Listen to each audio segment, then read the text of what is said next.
Aloha, welcome to the Live Ukulele podcast. My name is Brad Bordessa, and you're tuned in to a classic episode going to revisit an old discussion that I had with Isaac Wang, who I created Live Ukulele with way back in high school.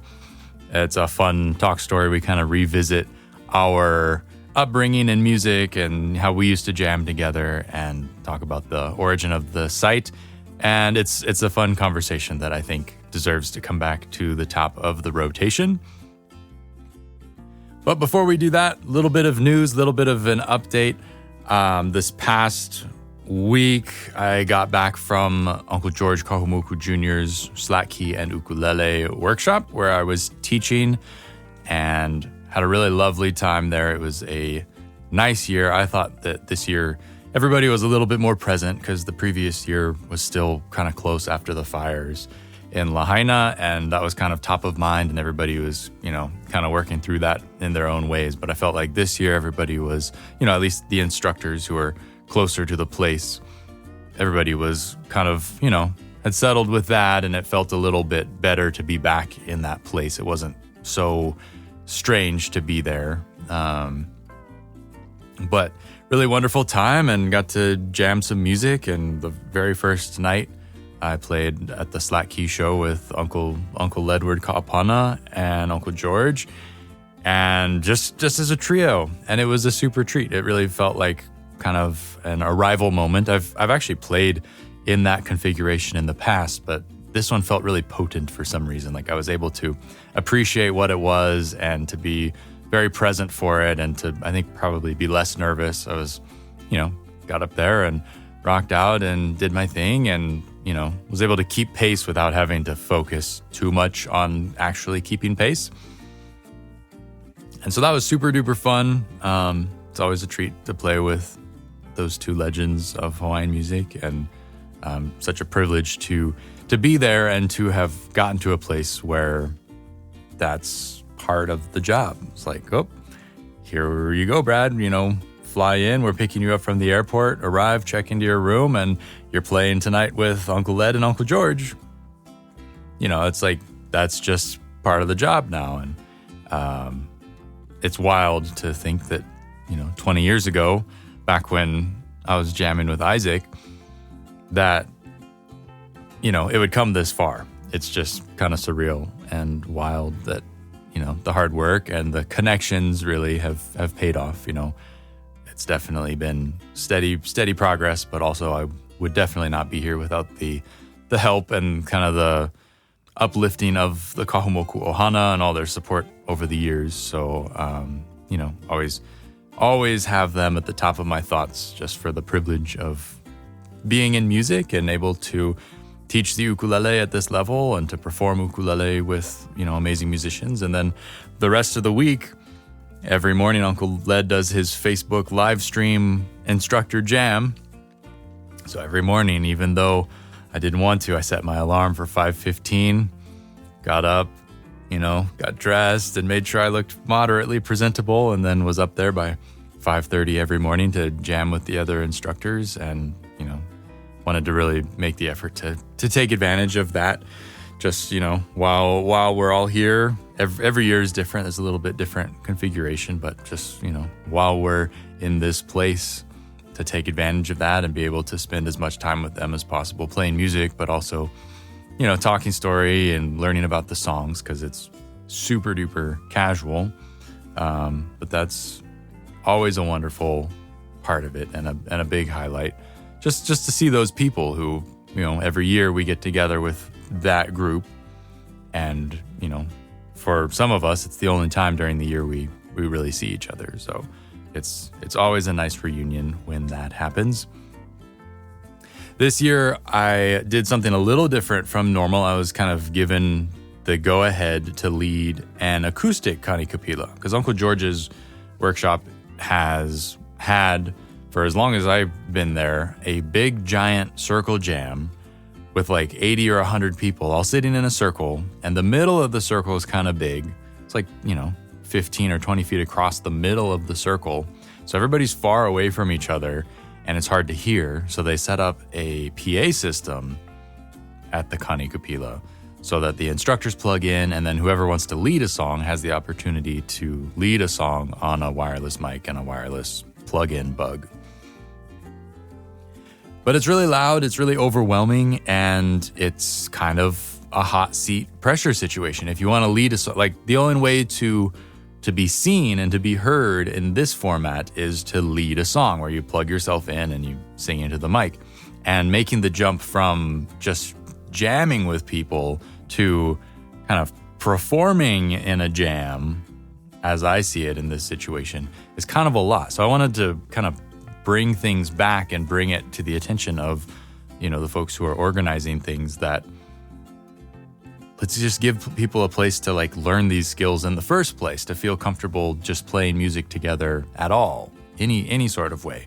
And so it was probably 10 to 14 people every night in a smaller room, small circle, but all acoustic, no PA system or anything, just a jam like as I remember it growing up and going to the Kahumoku Ohana workshop. You just sit around, and if you need to be louder, you play louder. And if you can't hear somebody, you play quieter. Learning those dynamics and kind of the etiquette of playing music together and learning to come to those consensuses that need to be made in order for the music to be successful. And so it was really nice, and I really appreciate the folks who came out and joined in that group, because we were able to really kind of connect. And, there was no pressure to lead a song, but the people who did lead a song, it felt like they were able to kind of rise to the occasion and share what they were thinking about it or what they wanted to do, or even sometimes talking about how, I don't know about this part, can you help me help guide me through this part, or can you start the song? Very, very vulnerable in a way that is hard to get in a big group where a lot of the nuance is lost because of the volume that everybody's playing at that PA volume.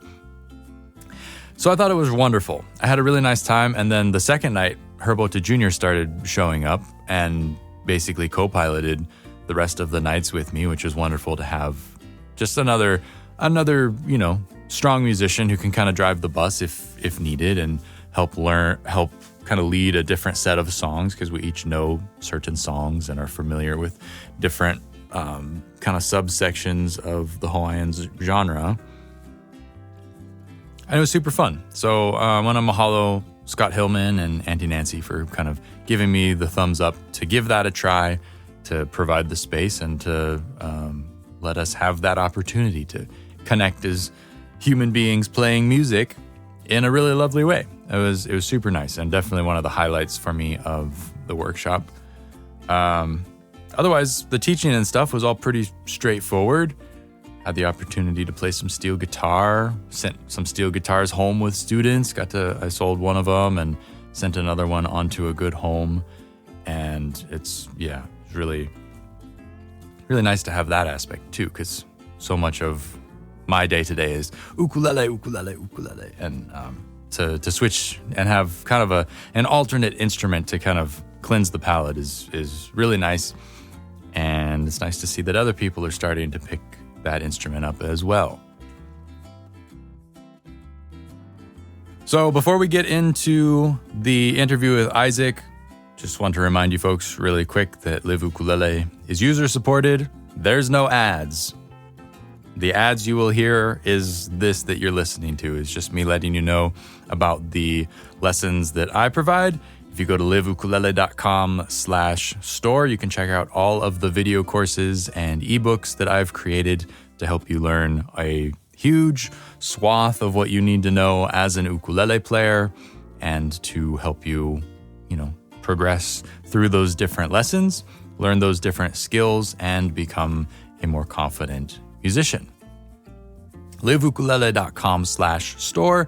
Otherwise, you can go to liveukulele.com/support to see some other ways that you can support the site and throw a little bit of weight behind what I do, so we have momentum moving forwards and can keep things going. I'm very, very jaded with the internet right now, and I feel like the very least that I can do as a website operator is to not be selling you folks out to ad companies to see targeted ads, and just like the drain that it is on your mental capacity and your eyeballs and everything. Like, it's just so ugly on a website to have advertising. But on the flip-flop, that does impact the business model that I use for the website. And so definitely try to pick up some slack in that by sharing about the lessons that I create and also the supporting membership that you can join if you like what you see and appreciate all the free resources like this podcast, like YouTube videos, and of course the huge library of written lessons that are available on liveukulele.com. Thank you for your support.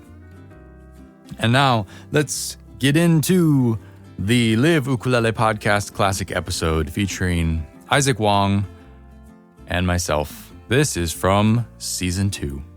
Enjoy.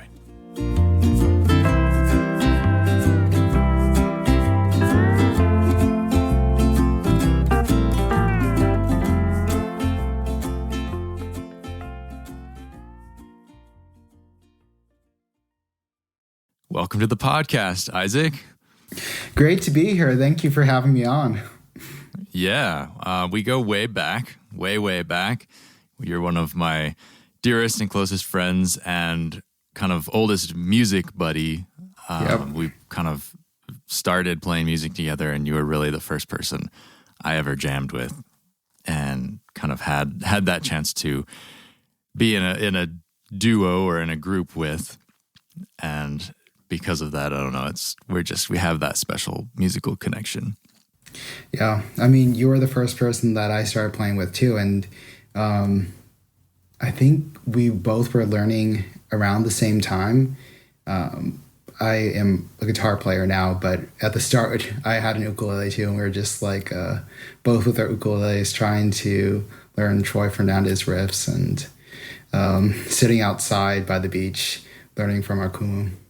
So, and that was like, what, 15 years ago now? Maybe not that long, but close to that. Yeah, it was quite a ways ago, but it was also the beginning of the website a couple of years down the road. Isaac and I played together for a couple of years. We went to a couple of workshops, and then along the way, we realized that, these workshops, or was it the first workshop? I think it was the first workshop. I think it might have been actually the first workshop. We were trying to figure out how to raise funds to attend the workshop. And we realized, hey, maybe a website would be a great way to get rich quick. Yeah, I think it was every year the workshops were, do you remember how much they were? Like $1,500 or something. Something in that. Quite expensive if you didn't have a scholarship. And so it was always, how are we going to get to the next workshop? How are we going to get the family to the next workshop?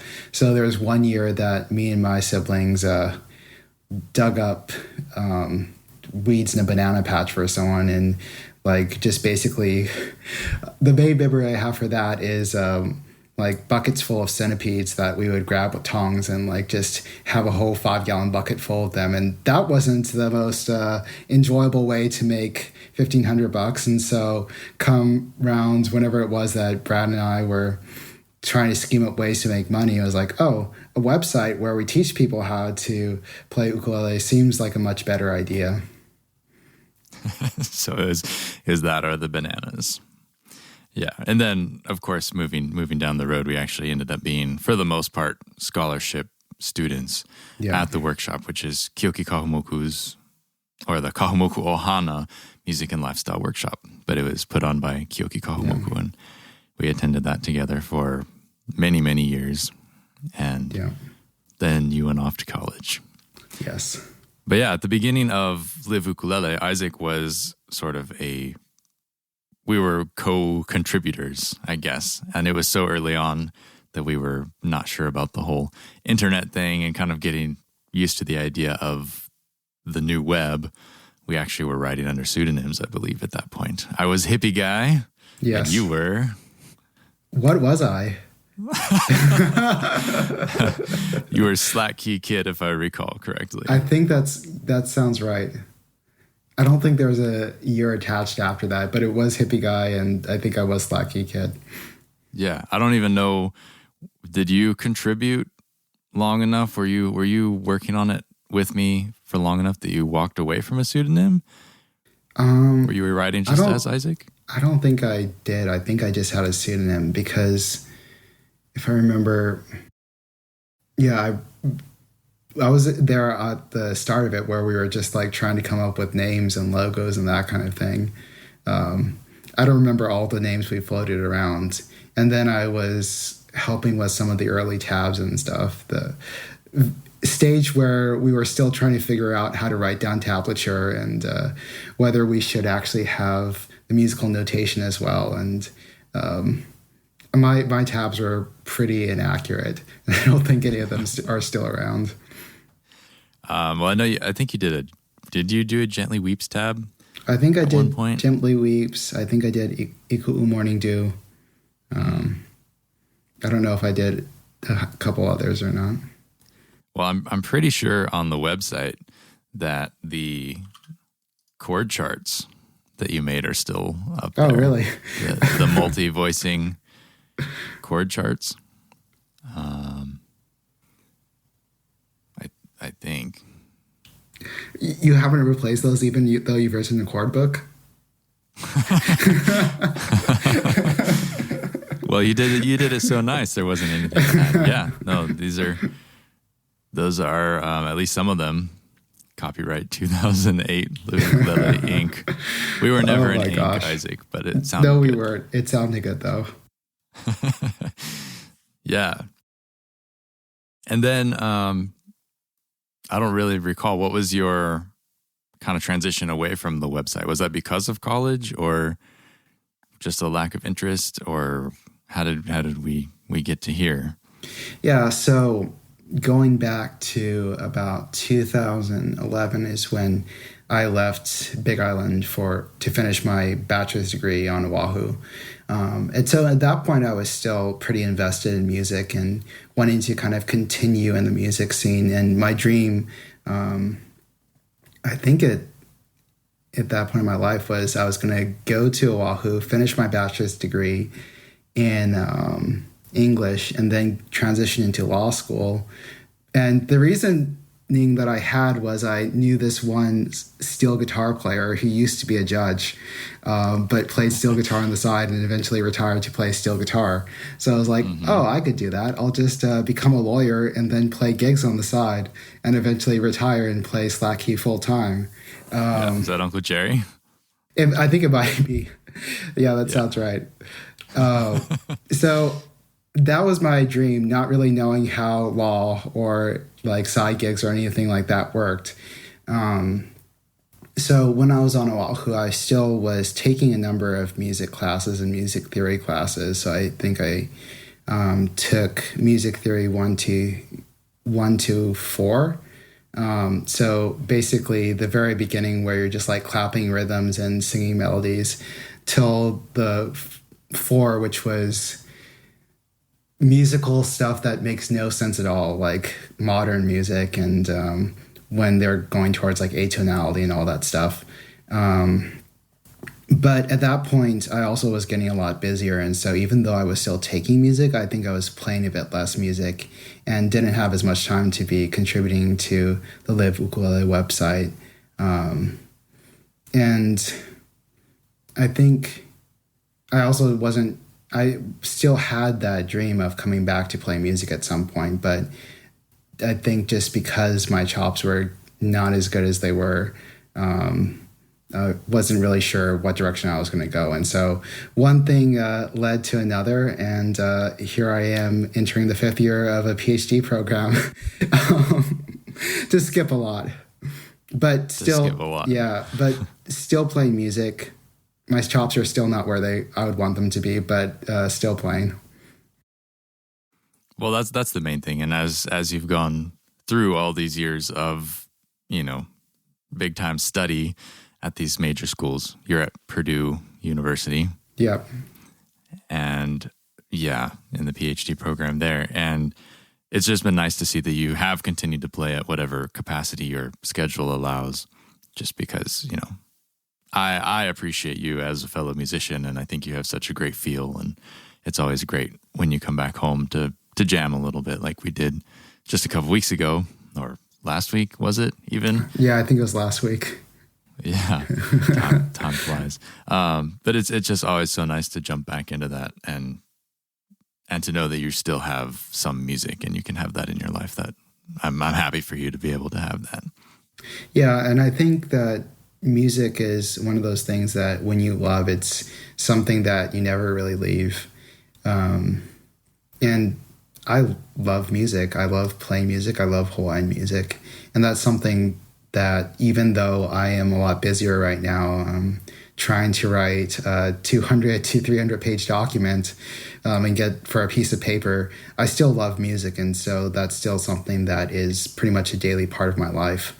And I think it's one of those things too, where like chops come and go, but a lot of the knowledge that you have and the feel for music is still there. And I think one of the really fun things about coming back home and playing with you is just that we still have that musical connection. And we still have that conversation with each other when we're playing our instruments. And I think that's one of the really fun things that even though every time I come home, I'm always like apologizing for messing up or for like getting a little bit offbeat, there still is that sense of joy in playing.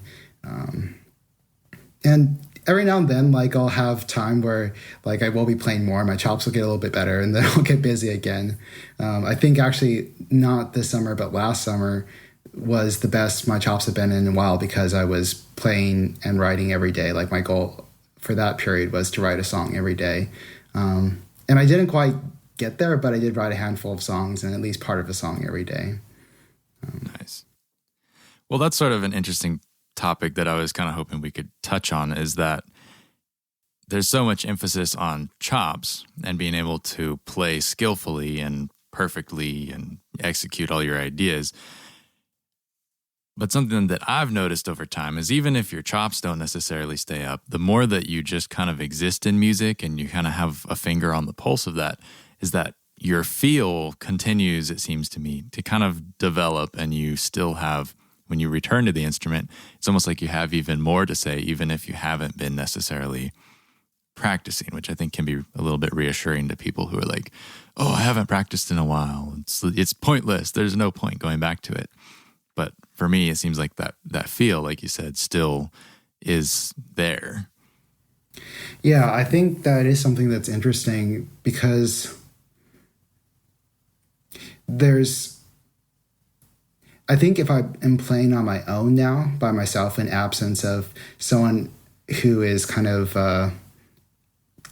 like maybe showing how my rhythm is not keeping up or getting a little bit offbeat, I think I do sound better than I did 5 years ago, which is an interesting thing because I think it is that there is that feel that continues to develop. And just, I think by listening to music, by having more life experience, by having more experience on your instrument, you just do have more to say. And even if you don't have the ability to execute completely perfectly, there's still something that is coming out. But the whole playing with people thing in chops, that's the part where it actually does take practice and there's nothing that really replaces that. But in expressing yourself, you still do have something to say and you continue to get more to say because you have more experiences and you have more things that you're thinking about as you come to the instrument. Mm-hmm. It's a deep well, this music thing. Yeah. Yeah, and I think just one of the things that I think was most important in my musical journey was early on, I put a lot of emphasis on developing my ear. So I think there's a tendency for some people to just focus on learning songs or like working on tabs. But I remember early on, my goal was just to like develop my ear so I could play along with anything that I was listening to. So I spent a lot of time just figuring out very simple melodies, like even things like listening to children's songs like Twinkle, Twinkle, Little Star. Okay, how do I pick that out on one string? How do I pick that out on a couple strings? And getting that fundamental ear training, I think kind of set me up to be able to continue to hear and process music even when I'm not playing as actively. So if I hear something in a song that's like, oh, that's a really cool progression or change up, I can at some point come back to my instrument and work that out, even if I haven't been playing all that much. And so if you're someone who does listen to a lot of music, there are things that are still going on that you're still processing and are in your head, even if you're not necessarily on your instrument quite so much. So talking about ear training and playing by ear, let's rewind a whole decade or more. I know we kind of cut our teeth at the workshop in a Hawaiian style learning venue where it was mostly like, you know, I feel like at that point, the majority of the learning was trial by fire at like the Kanikapila or something. You'd like learn a little lick during the day or learn how to play a scale during the day. Yeah. And then at the Kanikapila is where you would like learn to express it and use it in a practical sense. And, you know, that moment when somebody calls for you to paani, it's like, you know, you freak out and, oh my gosh, what am I going to play? I have, you know, what do I pull from? What do I play? I have so many ideas in my head. And then just getting to a point where you're able to follow your ear and execute that. Can you contrast that to like your more traditional university style theory classes and how kind of each are beneficial, or which one you've leaned on more over the years? That's a really good question. Honestly, so the theory classes that I took in university, a lot of that knowledge is gone because that's how knowledge works. And it would be really interesting actually to see how musical knowledge is stored, because I bet the knowledge that's in your fingers and in your head, like your ears, is different than the intellectual knowledge about how a progression goes. And so there's probably some crossover where when you work at those things together, it connects. But I think a lot of it isn't conscious knowledge. So I think what I was learning in university was that kind of theoretical side of things, like how does a progression work? How do you get cadence to resolve? How do you write down musical notation? And honestly, I don't use a whole lot of that anymore. The part of that I use is the part that's connected to the more practical side of just knowing my instrument, figuring out like a progression. And the things that are still useful are scales. It's good to be able to know how a scale works. It's good to be able to know how chord progressions work and why chord progressions work. Building chords is also something that's useful to know, like how to do that. So I think a lot of those things are still in there, but they're more in the context of me picking up my instrument and trying to figure out a progression for a song that I want to write, or me picking up my instrument and being like, okay, the song that I'm listening to is in the key of E. That means that like the chords I'll probably be playing are A, B, C sharp minor, etc. So I think like that theoretical side is useful, and especially if you are someone who is maybe wanting to write music or like do music more professionally, that's really useful because it's going to give you a foundation to extend what you're doing beyond what is maybe in your head, because a lot of times I think it's easy to just get stuck with the music that's in our head or in our fingers because that's kind of like what's comfortable. But I think having that knowledge can push your boundaries. But just because I haven't necessarily had the time to be pushing my boundaries like that, it's not something I've used as much recently.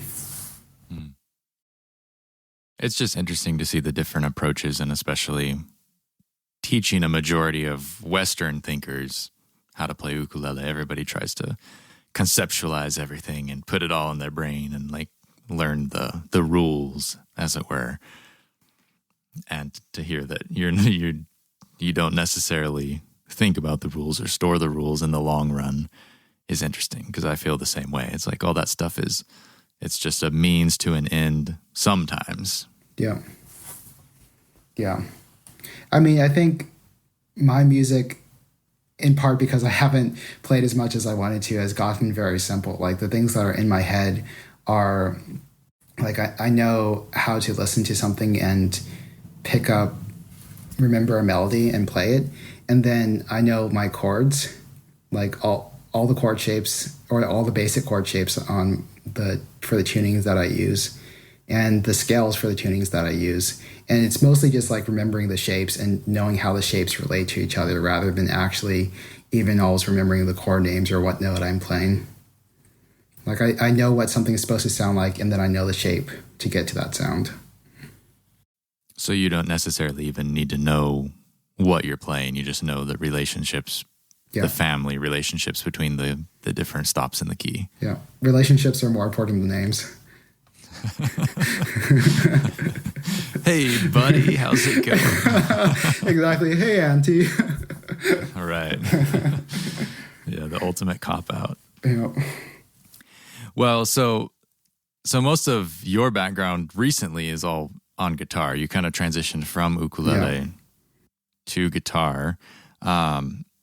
And that's been a great dynamic for us and for me. I think we both benefit from that dynamic of having separate instruments, because when you have two ukuleles, it's just like two of the same sounds kind of competing for the same space. But when you have that different instrument, you can kind of, everybody can play a little bit louder and a little bit bigger and take up more space. And there's room for that because you're in different sonic ranges. What inspired you to transition to slack key from ukulele? That's a good question. And I don't really remember all the details because it was like when I was 16 and I'm 31 now. But I know that ukulele was my first instrument. My grandpa, when I was maybe 5 or 6, would play ukulele and teach me the basic chords like C, F, G, 7. Those were like the ones that I knew when I was under 10. And just teaching me how to play some simple songs like Yellow Bird or Puff the Magic Dragon. And there was this old worn, torn apart songbook that my grandparents had that I would practice songs out of. And so that was what I kind of knew, just like some of the basics. Then we started taking ukulele lessons with Kumu Roselle. And I really enjoyed that and enjoyed learning a bit more. And I don't really remember what sparked the transition to guitar. I knew that Uncle Kyoki was putting on lessons at the Donkey Mill Art Center for ukulele. And then I think I saw that he advertised lessons for like the next quarter or whatever for slack key guitar. And so I think that was actually the impetus for me picking up a guitar and starting to learn that, as I saw he was advertising lessons for that. And I was like, oh, I want to try that too. My dad actually got me a cheap Jasmine guitar. It's like a $200 guitar, which I still have back on Big Island. It now has 5 strings, which I leave it in 5 strings because if you tune it to G, like D, and put it in 5 strings, it's basically the same setup as Taro Patch or like G, or like it has the same intervals, but you don't have the top string, which I like because who plays on the top string anyways? But anyways, so he got me that guitar. He got me a Ozzy Kotani beginning slack key book, and I just practiced the songs in that a lot. So when Uncle Kyoki started teaching slack key, I just had a little bit of experience and just really fell in love with the instrument and the sound and just that relaxed nahe nahe vibe. I think maybe the instrument kind of fits my personality too, because I'm someone who walks at that sort of relaxed, steady pace, and having that kind of walking pattern actually in how you play the instrument really just seemed to match how I move through the world. So that's something, a benefit of slack key that the ukulele really struggles to create, is that alternating bass line and keeping the low end moving, or creating a low end at all. Yeah. I mean, should I just divide slack key really quickly for your audience? I don't know. Yeah, why don't you? Because it's important for like the Hawaiian context of the ukulele, people know that, the ukulele is Hawaiian, but that the ukulele kind of exists in this spectrum of other Hawaiian instruments and has its own unique place. So yeah, go ahead. Yeah, so the first guitars were brought to Hawaii in the 1800s, basically by Spanish cowboys who came over to teach the Hawaiians some ranching and that kind of thing. And how the story goes is the Spanish cowboys came over and brought a few guitars, but they didn't actually spend enough time there to teach the Hawaiians how to play. And so the Hawaiians just kind of fiddled around with the tuners and then created tunings that sounded good to their ear and created a style of playing that was distinctive from anything that the Spanish or any other guitar styles that were going on at the time.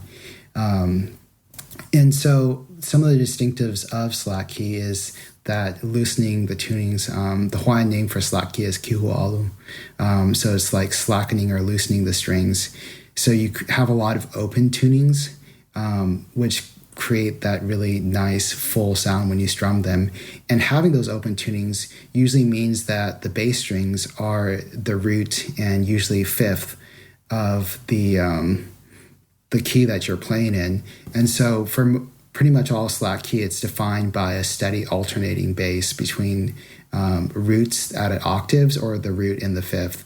And so it's that steady bass, the kind of finger style progressions, and the different tunings that there are. I think someone told me, maybe it was Keola Beamer, said something about like 60 something tunings or different tunings that exist.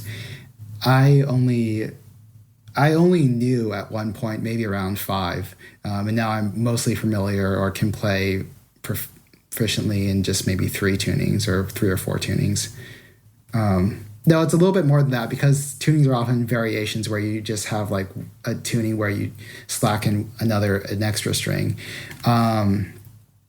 But for a long time, slack key was mostly a sort of secret practice that stayed within families. So one family might have a couple of tunings that they pass down through the generations and a certain style of playing. But what happened with that is that a lot of the techniques and knowledge started to be lost. And so in the 1970s, around the time of sort of the cultural revival in Hawaii and the Hawaiian cultural renaissance, some people started actually teaching the tunings to outsiders, people outside of their families. And that's where slack key really started to take off and become more popular. I am really honored to have had people from slack key families, from traditions, teach me how to play when I was growing up. And actually, one of the reasons I still want to keep playing is because at some point, I feel like I got to pass that knowledge down to people in the next generation. Because right now, there aren't actually a whole lot of new players coming up that I know of. Yeah, I haven't heard of a whole lot. And I think that's great. That's such an important part of what we learned is that, yes, we're teaching you these things. Our mentors, yes, they taught us these things, but they sort of taught them on the condition. It was almost always expected that these things that we're teaching you, you will pass on yourself someday, sooner rather than later, hopefully, which I think is, why we actually taught some classes together early on and, continue to teach where possible. And, I do it through the site, and I know you just pass on what you can over there and to the different people that you meet. You want to play a quick little something? Do you have a guitar? I do have a guitar. I'll just demonstrate kind of how slack key works. So the first fundamental of slack key is sort of that alternating bass. And then you kind of just add the finger style stuff.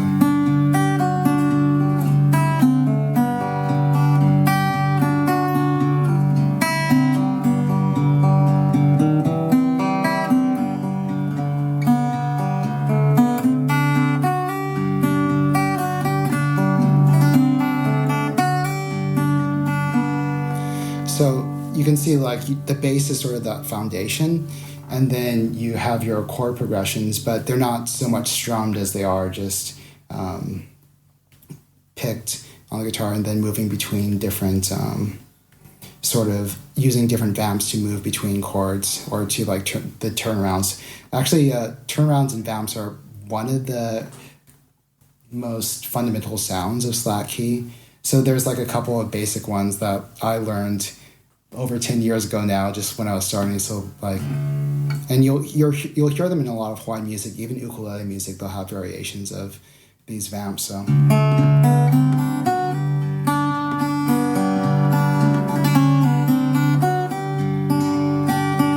So like those are some of the very simple slack key turnarounds or.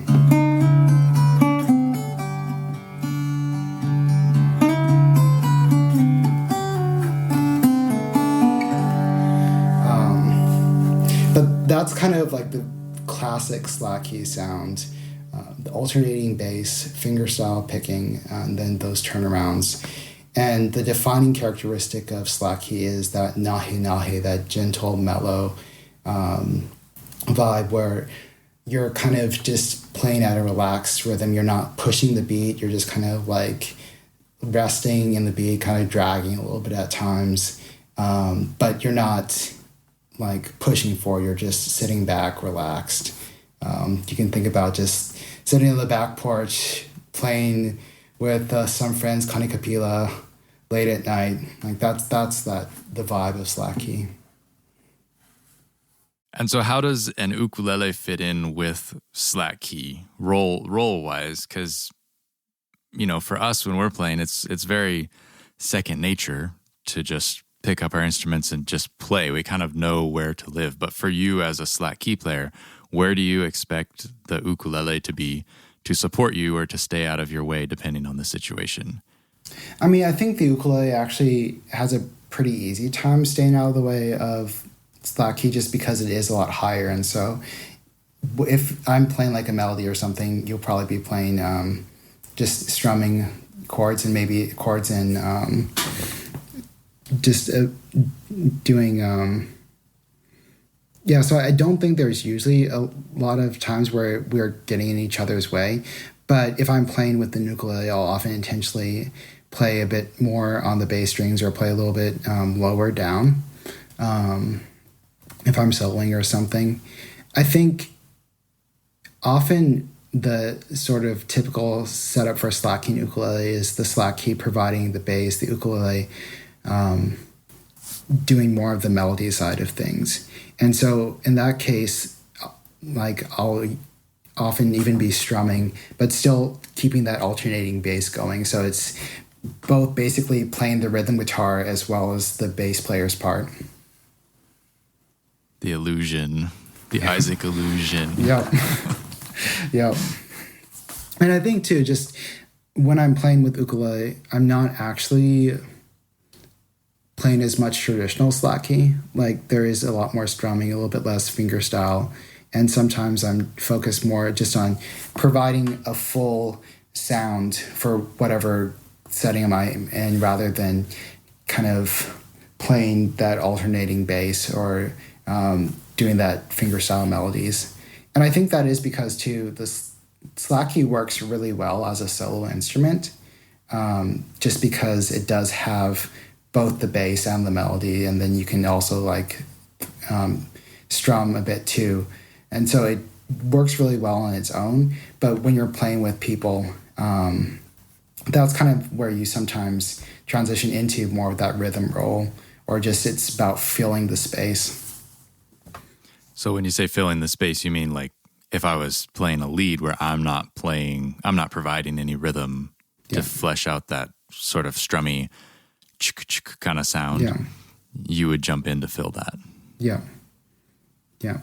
The one thing that can be challenging, just if it's ukulele and slack key or just even ukulele and guitar, is like once you're actually starting to solo as the guitar player, because it can feel like the bottom drops out. Like because you're providing that low end, if you solo pretty high up, the ukulele is also going to be kind of high. And so that's where you have to think about, okay, do I just kind of continue some of the bass notes as I'm soloing? So just like doing basically, if you're playing in like have a capo on, or if I'm playing in G, we're playing in G, then I can still kind of maintain some of the bass notes because my bass strings are tuned to G and D. But if I'm doing something else, then maybe I'm going to have to be like thinking, okay, maybe I'll be soloing a little bit lower on the scale so that we're not losing all the low end. Right. So the benefit of the open tuning is that when you're playing in the key that the tuning is kind of designed for, you sound freaking fabulous. Yes. But if you're playing in the key of like E or something, if you're in G taro patch, if you're playing in the key of E, you kind of get the hose on any moment you want to solo or take that kind of finger bar off, right? Yeah. Yeah. And I think like a lot of those traditional slack key players, they would just change tunings every time they wanted to play in a different key. Because they wanted that sound where they have those bass strings and they have that ability to play open. And that can be challenging if you're in a gig with people who don't necessarily have like where it would break things up if you stopped like for 45 seconds between every song to change like your tuning. So, I mean, if you're really lucky or kill a beamer who has a ton of guitars, you can just have like 6 guitars on stage. But most of the time I end up just like kind of sacrificing some of my flexibility and having those like bass strings and just doing something that's more rhythm if we're playing in like say E, which is a really bad key for G taro patch. Sorry, Isaac. No, we don't play an E that much. But speaking of alternate tunings, do you have any thoughts on, just as from kind of a principle standpoint, on learning alternate tunings or having that library, or what the happy medium is of having those different sounds, but also getting carried away with knowing too much? Because I know a lot of ukulele players I see are like curious about alternate tunings, and because there's not really any material for them, it's sort of something that they're left to their own devices to figure out. Yeah. Any thoughts on that? So I think there's a couple of ways to approach alternate tunings. First off, I would say know the tuning that you play in the most really well. Like I think someone a long time ago said that they'd rather be able to play every song in one tuning than one song in like every tuning. So I think it's first important to just know your main tuning really well and be able to play everything in it, because then that also means you're developing your musicality and your skills as a musician, which will transfer over to those alternate tunings. In terms of alternate tunings, I think it can be good to maybe know a couple, just because it gives you some flexibility in the sound of your instrument, and changing the tunings can really change how your instrument sounds. So just having familiarity with a couple tunings gives you more opportunities to create different sounds, and which can be really useful for songwriting too, because if you're in something that sounds a little different, it'll get you thinking a little bit differently too, and maybe writing something that you wouldn't have written in the standard tuning for your instrument. And that's kind of like the next point I was thinking of, that alternate tunings, especially when you don't know them, can be a great way to break out of the boxes that you have, especially when it comes to writing. So it's easy to get stuck in the patterns and chords and things that we usually play. And so changing your tuning to something you're not familiar with and playing around with it can allow you to come up with some really cool sounds that you wouldn't usually come up with. And for songwriting, that's a great thing, to just be able to experiment and like step into something that's uncomfortable and pushes you. That's great. Good thoughts. Yeah. So basically, alternate tunings are great, but make sure that you know the main tuning you play in first. maybe learn one or two more if you're like wanting to play around, and then also experiment with tunings you aren't familiar with, just to push your songwriting too. Is there anything that you want to cover, talk about? Any stories you want to share? Anything? Probably try and wrap it up here. And I mean, I'll just ask you some questions because these were things that I was thinking about, kind of going into this podcast too. What would you say has been the key to your success as a musician and a progressing musician?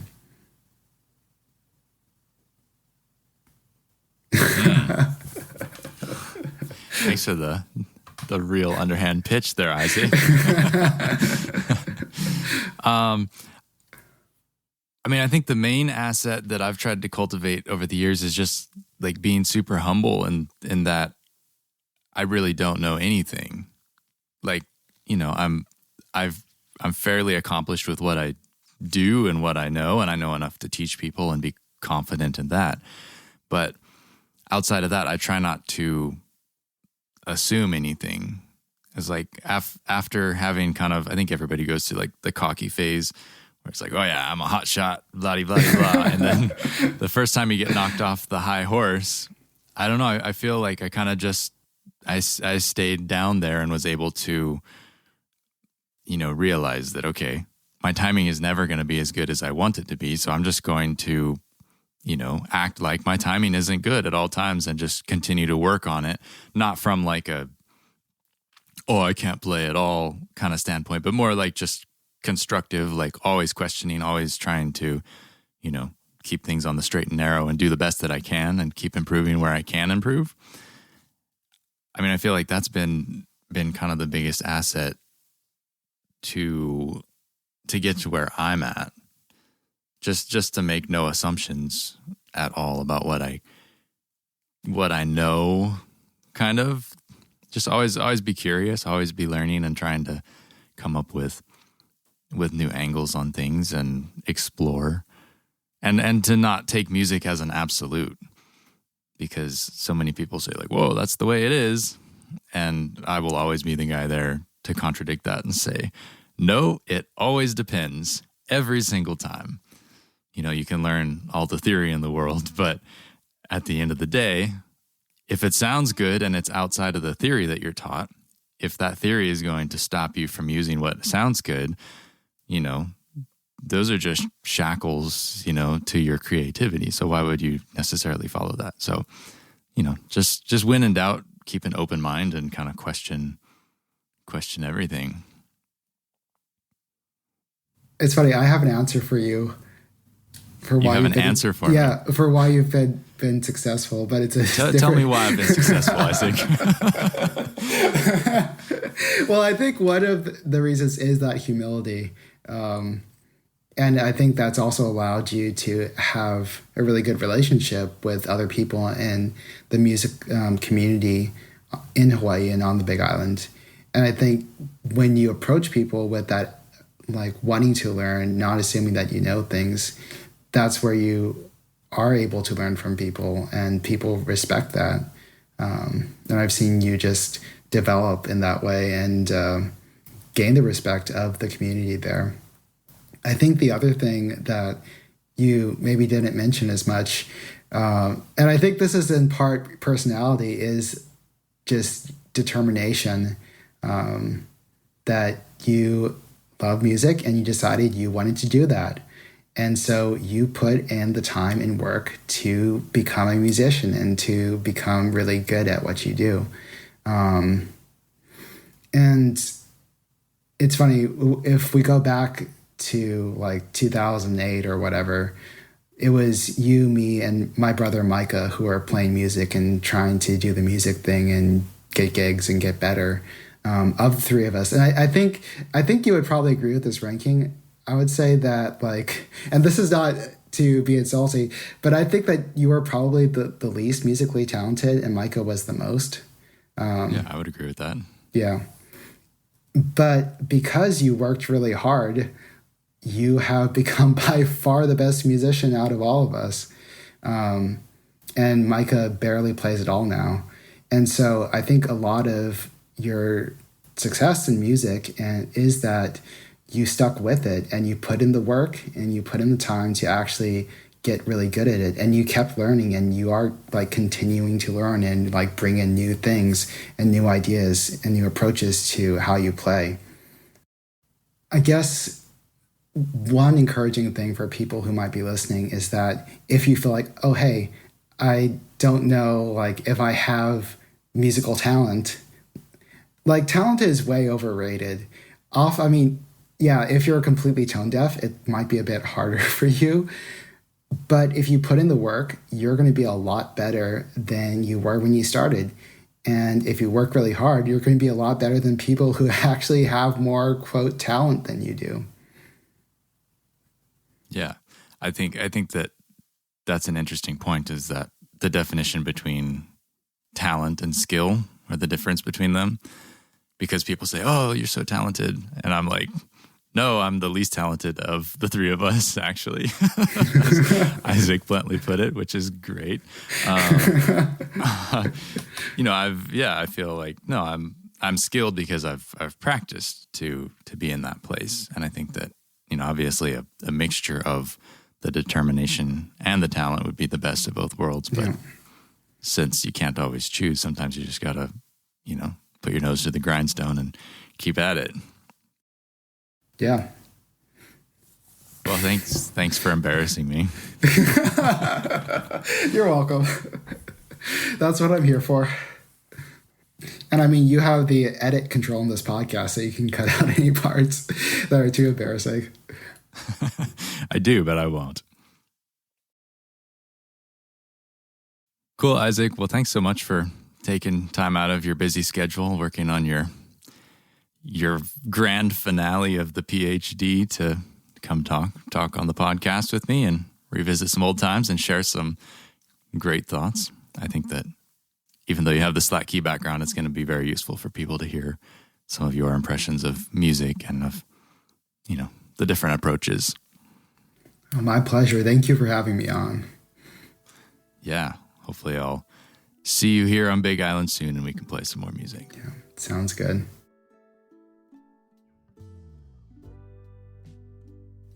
Once again, that's Isaac Wang. He helped kind of get things rolling, but a couple years into the website, his interest was kind of flagging and started going to school and getting distracted by life things. And I was kind of still loving the website and kept it going and kind of have morphed it into what it is now. But always appreciate Isaac's involvement from the very beginning and, kind of kickstarting things and getting it going. He's on Oahu, as far as I know, these days, teaching at UH Manoa. Gotta give him a buzz and catch up a little bit, find out what's going on.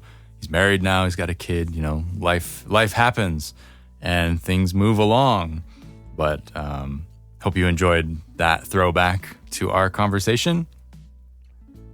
The Live Ukulele podcast is published on the first and third Saturday of every month. We're cruising through. We're almost through season 7. Is it 7? No, it's not. It's season 6. We're not quite there yet. But it's getting along. 6 seasons is a lot of seasons, That's partially why I have been throwing back to these classic episodes, I feel like most people who listen to the podcast haven't dug that far back into the archives. So trying to bring some of that content forwards, like quarterly, just to kind of ease up on the editorial schedule and stretch the work that I am doing just a little bit further. Definitely helps to not have to be tracking down that one more interview every quarter.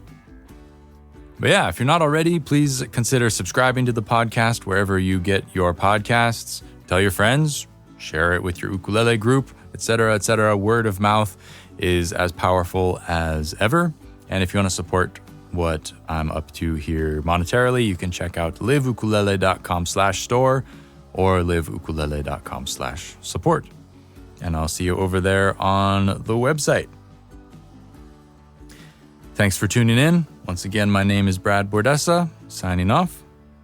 Catch you next time, and keep strumming those ukuleles and putting love and light and happiness out into the world with your music at whatever level you enjoy it at. We do it for ourselves, we do it for our neighbors, and don't be afraid to share it. Go to the park, play your ukulele, get out and about, put on a concert for your friends, go to your ukulele jam, and, keep that top of mind because we need it more now than ever. See you next time. Ahui ho.